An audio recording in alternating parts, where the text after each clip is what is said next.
Hello everyone, welcome to the tangent theory classes. मेरा नाम है अमन और आज के इस लेक्चर के अंदर हम लोग करने वाले हैं class 10 chapter number 5 arithmetic progression exercise 5.3 का क्वेश्चन नंबर 8 और क्वेश्चन नंबर 9 करेंगे इस वीडियो के अंदर।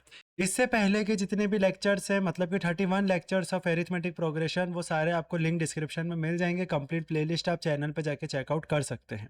आज की वीडियो को शुरू करते हैं बिना किसी देरी के। तो क्वेश्चन नंबर 8 आपके सामने है और क्वेश्चन नंबर 8 कहता है कि find the sum of first 51 terms of an AP whose, जिसकी एपी की जो सेकंड टर्म और थर्ड टर्म है वो 14 और 18 है। इसको आपको सॉल्व करने के लिए आपको क्या निकालना है? सबसे पहले आपको S51 निकालना है। S51 का मतलब क्या होता है कि आपको सम ऑफ 51 टर्म्स को फाइंड आउट करना है।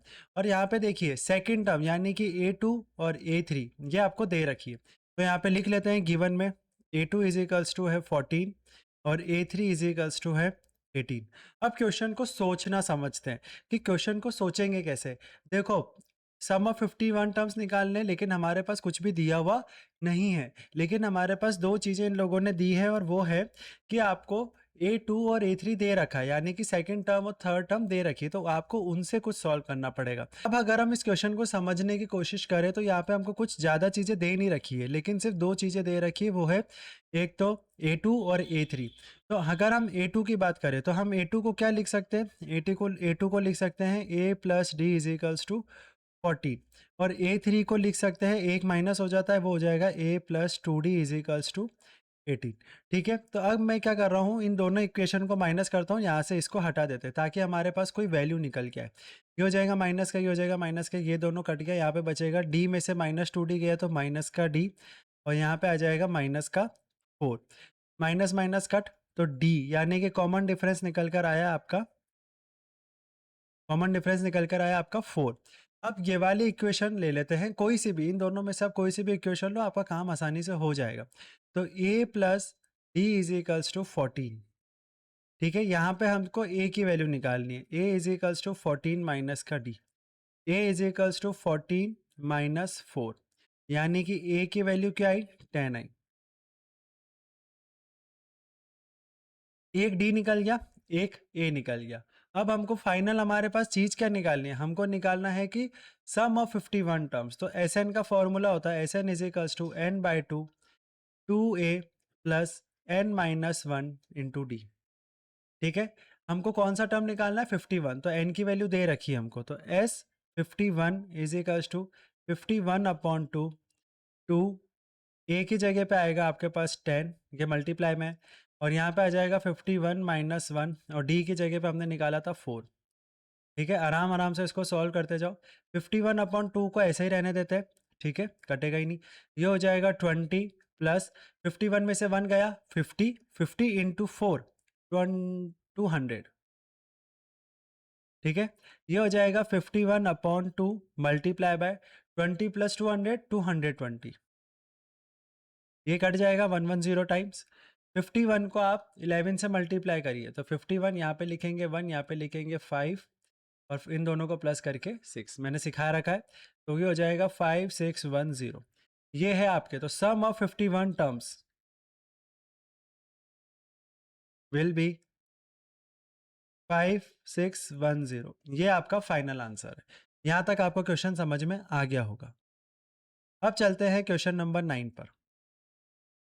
क्वेश्चन नंबर 9 ये कहता है if the sum of first 7 terms of an AP is 49। ठीक है, तो देखो यहाँ पे सम दे रखा है, सम ऑफ फर्स्ट 7 टर्म्स, तो मैं लिखूंगा S7 की वैल्यू दे रखी है आपको 49। इसको मैं थोड़ा सा यहाँ से कर देता हूँ क्योंकि आगे कैलकुलेशन बढ़ेगी।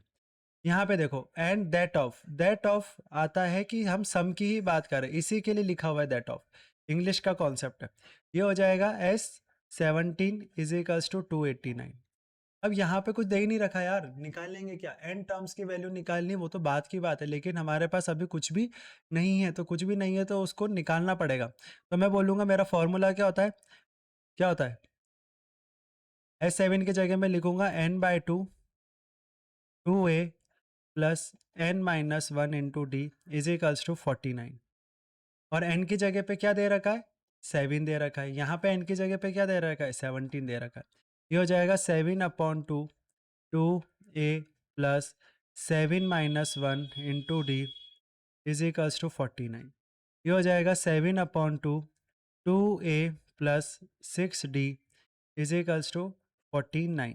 ठीक है, यहाँ से ये कट जाएगा, लेकिन मैं क्या करता हूँ, इस पूरी इक्वेशन को इधर ही रखता हूँ। 2a plus 6d is equals to 49 into में ये वहाँ चला जाएगा ऊपर और ये आ जाएगा नीचे, ये कट जाएगा 7 बार में। ठीक है, तो यहाँ पे आपकी इक्वेशन आएगी 2a plus 6d is equals to 14। इस पूरी इक्वेशन को आप 2 से डिवाइड कर दीजिए, तो a plus 3d is equals to 7। ये बनी आपकी पहली इक्वेशन। देखो स्पेस की भी कमी है पर क्वेश्चन बड़ा है तो हम इसको मैनेज करेंगे। ये आपकी पहली इक्वेशन है। अब सेम काम यहाँ पे भी करना है, तो मैं फटाफट से लिख देता हूँ। n/2 2a plus n minus 1 into d is equals to 289। n की जगह पे क्या है 17, तो यहाँ हो जाएगा 17/2 2a plus 17 minus 1 d is equals to 289। सिर्फ वैल्यू पुट करिए, 17/2 ये हो जाएगा 2a plus 16d is equals to 289।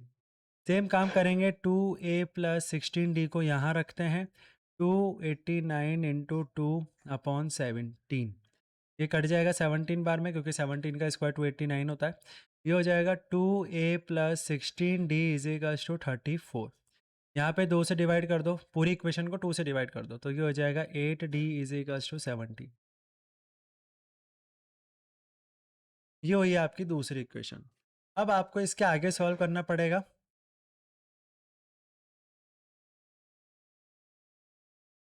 तो मैं मेरी एक बार वीडियो बंद कर देता हूँ कि पता नहीं।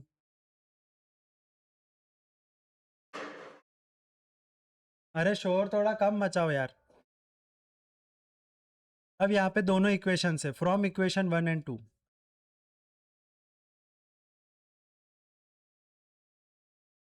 क्या हो रहा है, a plus 3d is equals to 7, a plus 8d is equals to 70। पिछले क्वेश्चन में जैसे किया था वैसे ही करना है। यहाँ हो जाएगा माइनस माइनस माइनस, ये कट जाएगा, ये हो जाएगा माइनस का 5d और ये हो जाएगा माइनस का 10। d की वैल्यू आएगी आपके पास 2। क्यों आई 2? क्योंकि 5 से ये 2 बार में कट गया और माइनस माइनस कट हो गए। d की वैल्यू 2 आ गई, तो आप a की वैल्यू निकाल सकते हो, तो a की वैल्यू निकाल लेते हैं। किसी भी वैल्यू में पुट कर दीजिए, सॉरी किसी भी इक्वेशन में वैल्यू को पुट कर दीजिए। तो मैं ले लेता हूँ a plus 3d is equals to 7, a plus 3 into 2 is equals to 7, a is equals to 7 minus का 6 आएगा, क्योंकि यहाँ पे 6 होगा, वहाँ पे जाके माइनस का होगा, तो a इज इक्वल्स टू 1। यहाँ तक आपकी इक्वेशन बन के रेडी हो जाती है। इसके आगे का क्वेश्चन करेंगे नेक्स्ट पेज पर। आपके पास a की वैल्यू 1 है, d की वैल्यू 2 है और हमको सम ऑफ n टर्म्स निकालना है। ये n बहुत इंपॉर्टेंट है, ठीक है।